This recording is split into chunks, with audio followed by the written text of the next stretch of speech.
Students, आज मैं आपको लेकर आया हूँ CMAED में नेक्स्ट लेक्चर। आज हम पढ़ेंगे और हम देखेंगे बिन कार्ड के बारे में। बिन कार्ड क्या होता है?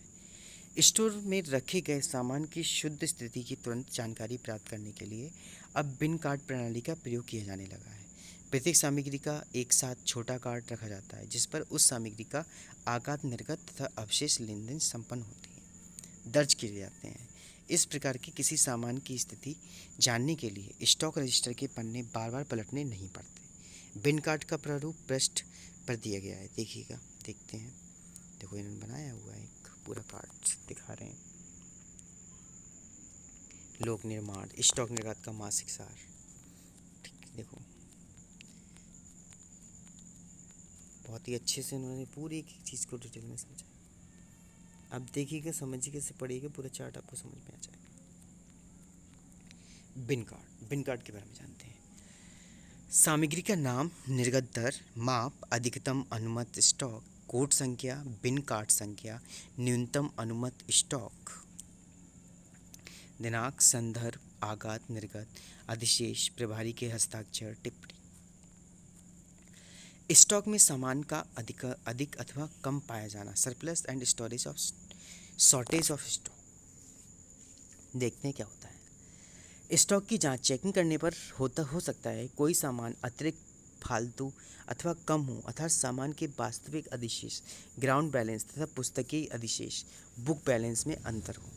अवरवंता स्टोर कीपर का यही दायित्व है कि वह ऐसे अंतर के प्रति सजग रहे और स्टोर का सभी लेन देन तथा लेखा रखने में सतर्कता बरते। फिर भी यदि कोई सामान अधिक पाया जाता है तो उसकी उपशीर्षक स्टॉक में अधिक पाया गया, फाउंड सरप्लस इन स्टॉक के अंतर्गत स्टॉक रजिस्टर में प्राप्ति दिखाई जाती है। स्टॉक की कमी को क्षति के रूप में लिखा जाता है और इसकी सक्षम अधिकारी द्वारा पूरी जांच की जाती है। तब तक इस सामान को निर्गत दिखाया जाता है और इसका मूल उच्चतम शीर्षक मिसलेनियस PW एडवांसेस में डाल दिया जाता है और बाद में इस क्षति की संबंधित कर्मचारी से पूर्ति की जाती है अथवा आवश्यक समझने जाने पर इसे बट्टे खाते में डाल दिया जाता है। फिर है लॉसेज ऑफ स्टॉक। स्टॉक की क्षति होने पर इसकी सूचना उच्च अधिकारी को तुरंत देनी चाहिए।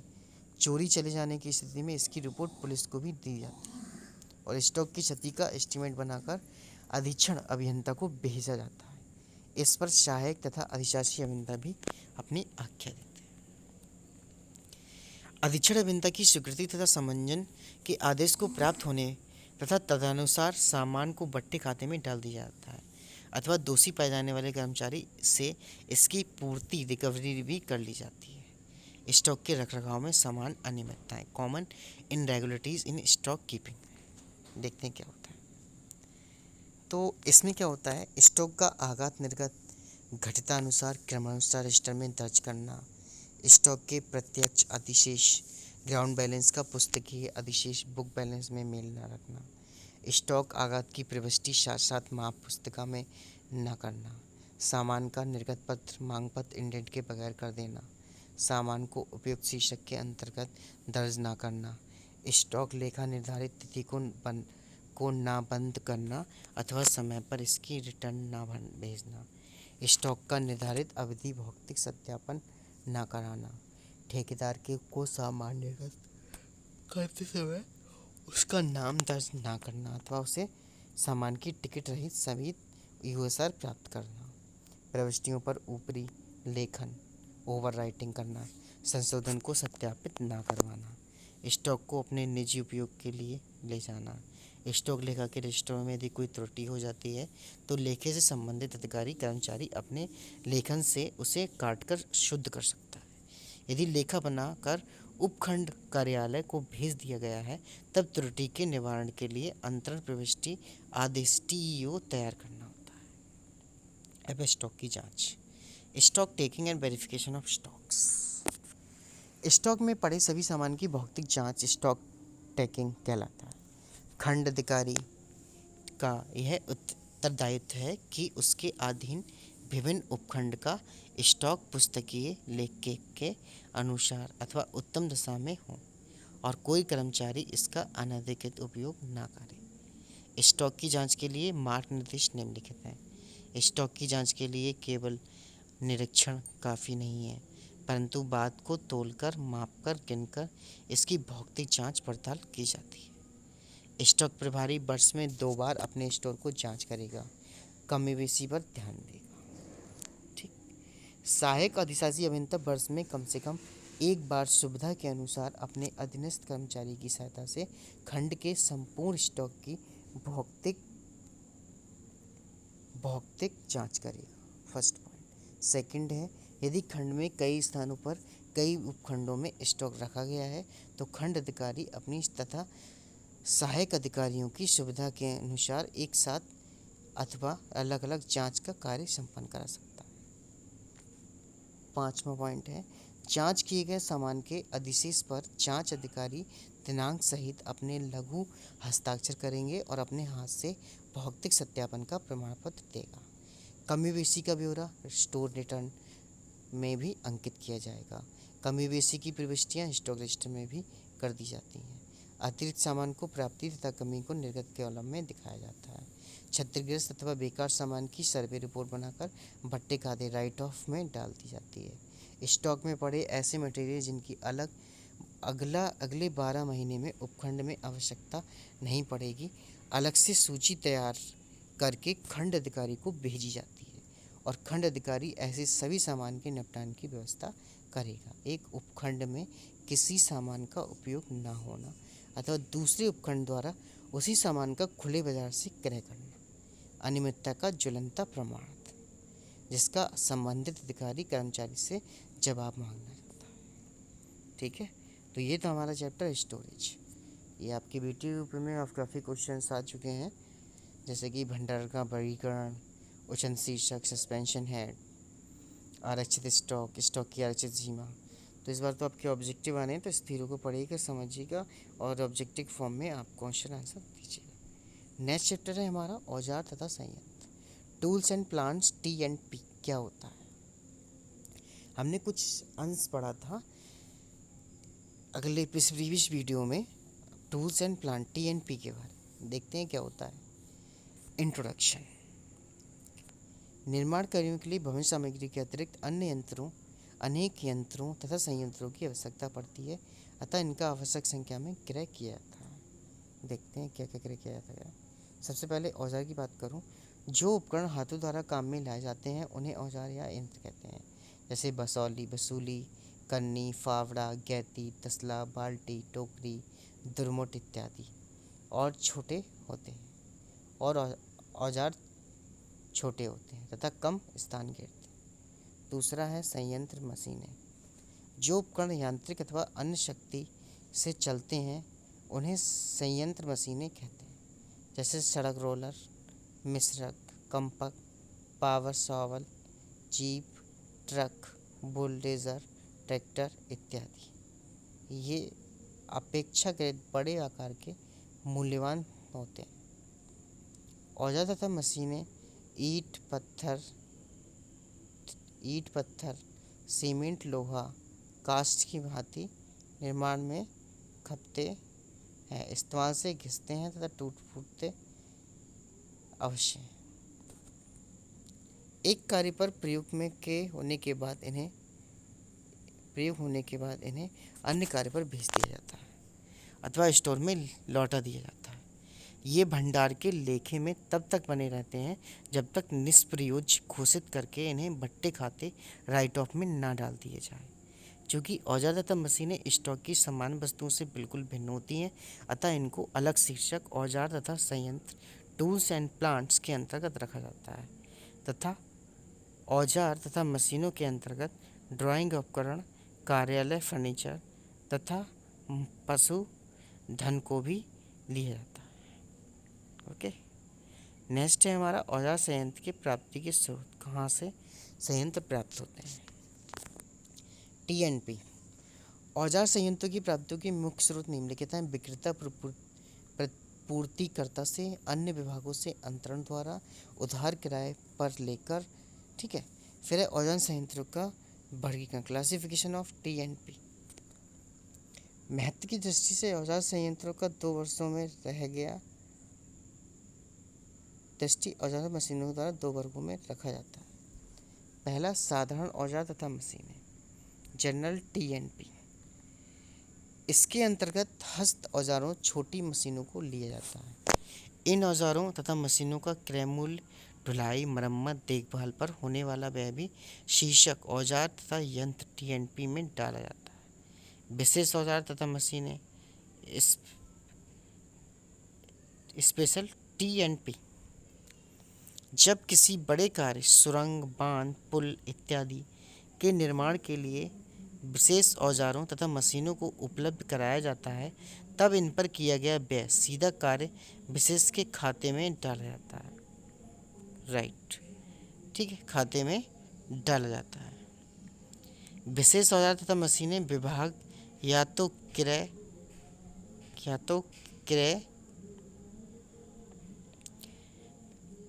क्रय कर लेते हैं अथवा इसकी सीमित उपयोग को दृष्टि में रखते हुए अन्य विभागों व फर्मों से किराए पर ले लेता है।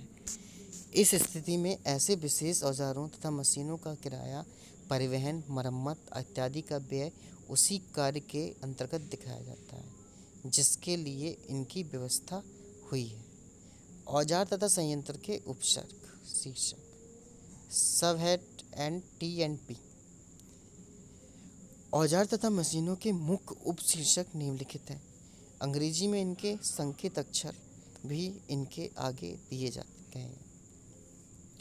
वैज्ञानिक उपकरण तथा ड्राइविंग का सामान, scientific instrument and drawing materials,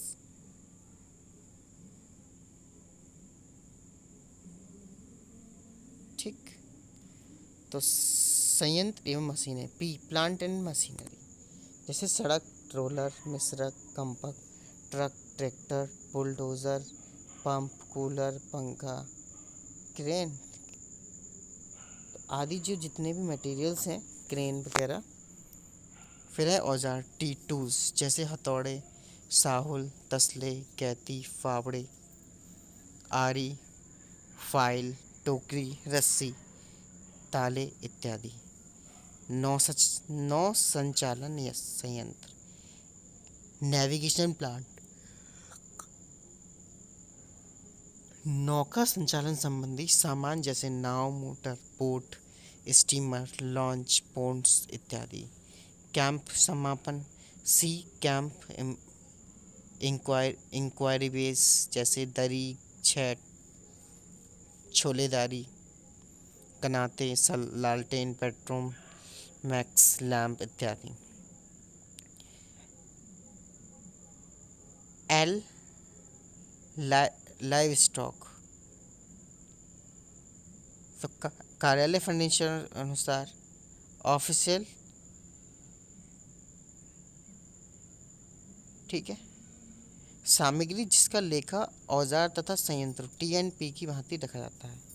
सरकारी विभागों, गृहों, निरीक्षण भवनों तथा नहरी डिस्पेंसरियों आदि के सामान जैसे क्रॉकरी टाइप मशीनें, फर्नीचर, सर्जिकल औजार, ताले, पंखे, साइकिल इत्यादि, चाहे किसी अन्य शीर्षक के अंतर्गत क्रय विक्रय किया गया हो, वह लेखा भी औजार तथा मशीनों की भांति रखा जाता है। फिर है औजार तथा संयंत्रों का लेखा संबंधी आवश्यक बातें। Important points for keeping account TNP. First point है औजार तथा संयंत्र का केवल संख्यात्मक लेखा रखा जा सकता है। यह उपखंड में अथवा जहाँ केवल खंड कार्यालय ही है वहाँ पर रखा जाता है। दूसरा है सामान की भली भांति देखकर अथवा गिनकर प्रविष्टियाँ, प्रपत्र 8 तथा आगात रजिस्टर प्रपत्र 13 तक कहा जाएगा, ठीक है। विक्रेताओं से प्राप्त सामान की एमबी में भी प्रविष्टि की जाती है। इनकी प्राप्ति की रसीद खंड उपखंड अधिकारी को ही दे सकता है। कार्य के लिए अथवा उधार के दिए गए उपकरण तथा मशीनों की वापसी का अंतराज लाल स्याही में अंकित किया जाता है और मूल प्रविष्टि का संदर्भ भी दिया जाता है। प्रत्येक लेन देन की रसीद लक्ष्य रखनी पड़ती है। ठीक। फिर है निर्गत या निकासी। औजार तथा मशीनें कार्यस्थल के लिए निर्गत की जाती हैं।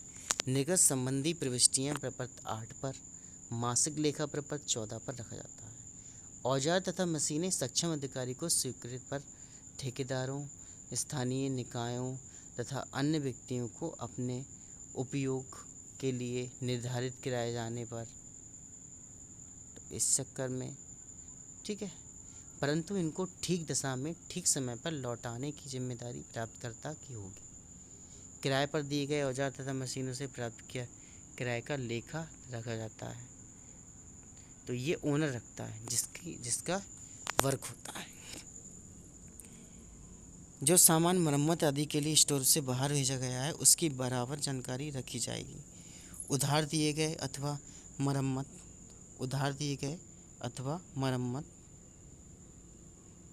तो ये सारे बहुत सारे फैक्टर हैं जो बार बार इफ़ेक्ट करते हैं। ठीक। तो इस वीडियो में हमने बहुत सारी चीज़ें ऐसी डिस्कस कर रहे हैं जो हम पढ़ रहे हैं। क्लासिफिकेशन हमने पढ़ लिया। ठीक है। निर्गत निकासी इश्यूज, प्राप्ति निर्गत इश्यूज, अनुपयोगी सामान का निपटान।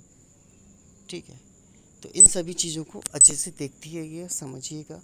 औजार तथा संयंत्रों का लेखा संबंधी आवश्यक बातें ये हम डिस्कस करेंगे। औजार तथा संयंत्रों का केवल संख्यात्मक न्यूमेरिकल लेखा रखा जाता है। यह उपखंड में अथवा जहाँ केवल खंड कार्यालय ही है वहाँ पर रखा जाता है। सामान को भलीभांति देखकर अथवा गिनकर इसकी प्रविष्टियाँ प्रपत्र 8 तथा आगत रजिस्टर प्रपत्र 13 पर कर लेनी चाहिए। नई मशीनों को ट्रायल लेकर जांच करनी चाहिए। विक्रेताओं से प्राप्त सामान की एमबी में प्रविष्टि की जाती है। इनकी प्राप्ति की रसीद खंड उपखंड अधिकारी ही दे सकता है। कार्य के लिए अथवा उधार दिए गए उपकरण मशीनों की वापसी का अंदराज लाल स्याही में किया जाता है। मूल प्रविष्टि का संदर्भ भी दिया जाता है। प्रत्येक लेन देन की रसीद रखनी आवश्यक है। निर्गम या निकासी इश्यूज। औजार तथा मशीनें कार्यस्थल के लिए निर्गत की जाती हैं। निर्गत संबंधी प्रविष्टियाँ प्रपत्र 8 मासिक लेखा प्रपत्र 14 पर रखा जाता है। औजार तथा मशीनें सक्षम अधिकारी की स्वीकृति पर ठेकेदारों, स्थानीय निकायों तथा अन्य व्यक्तियों को उपयोग के लिए निर्धारित किराए पर दी जा सकती हैं, परंतु इनको ठीक दशा में ठीक समय पर लौटाने की जिम्मेदारी प्राप्तकर्ता की होगी। उधार दिए गए सामान की टिकट रहित रसीद यूएसआर अवश्य प्राप्त करनी चाहिए। इस पर सामान का मूल्य भी अंकित किया जाता है। किराए पर दिए गए औजारों तथा मशीनों से प्राप्त किराए का लेखा रखा जाता है। जो सामान मरम्मत आदि के लिए स्टोर से बाहर भेजा गया है उसकी बराबर जानकारी रखी जाएगी। उधार दिए गए अथवा मरम्मत भेजे गए सामान की प्रविष्टि प्रपत्र 14 पर लाल स्याही में अंकित की जाती है। कार्य समाप्ति पर उपयोग में लाए जाने वाले सभी औजारों तथा मशीनों पर पुनः स्टोर में लौटा दिए जाएंगे। इनका लेखा तब तक रखा जाता है जब तक इनका अन्य खंड विभाग से हस्तांतरण नहीं होता, बिक नहीं जाती अथवा बेकार घोषित करके बट्टे खाते राइट ऑफ में नहीं डाली जाती। अनुपयोगी सामान का निपटान, डिस्पोजल अनसर्विसेबल आर्टिकल्स।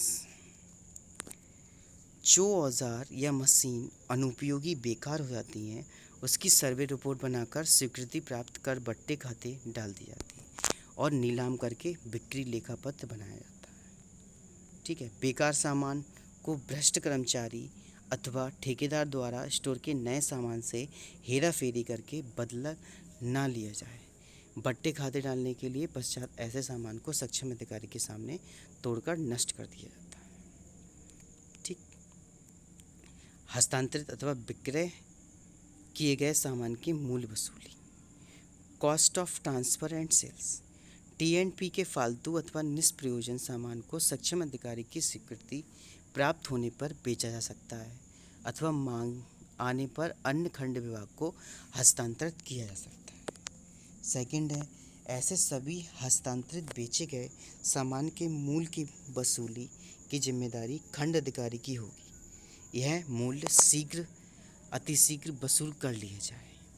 जिस माह में सामान बेचा गया है, यदि उसी माह में उसकी कीमत वसूली नहीं होती तो इस रकम को विविध सार्वजनिक कार्य अग्रिम मिसलेनियस PWD एडवांस के खाते में डाल दिया जाता है। तो इस लेक्चर में हमने काफ़ी कुछ पढ़ा और हम विक्रय क्रय के बारे में पढ़ रहे थे, कैसे कैसे हम अपनी सामग्री को रिकवरी कर सकते हैं। Okay students, thank you.